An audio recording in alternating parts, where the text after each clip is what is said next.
ये सिंध सूफिया कराम की एक धरती है और मैं जब जब भी यहाँ आता हूँ मुझे ज़हनी, क़ल्बी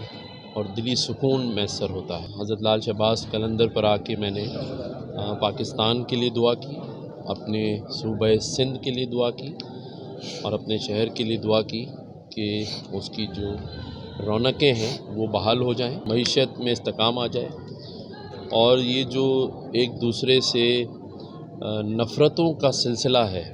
ये ख़त्म हो जाए। हम एक दूसरे को जोड़ें आपस में और एक दूसरे से जो नफाक है वो ख़त्म करके इत्तेफाक की तरफ बढ़ें। ये सूबा तरक्की करेगा तो ये मुल्क तरक्की करेगा और सूबा सिंध का तरक्की करना इसलिए भी ज़रूरी है कि ये वो सूबा है जो पूरे पाकिस्तान में से आए हुए चाहे किसी माशी मसले में हो या कुदरती आफात में हो, ये सूबा हर एक को अपने पास जगह देता है। बाकी आपने जो सवाल किया कि MQM के धड़ों की बात की, तो मैं इसमें ये बताता चलूँ कब से मैंने इस मनसब पर अल्लाह ताला ने मुझे बिठाया है,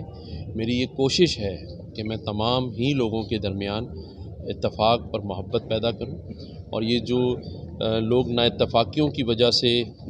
इस सूबे की, शहर की और मुल्क की तरक्की में रुकावट बन गए हैं,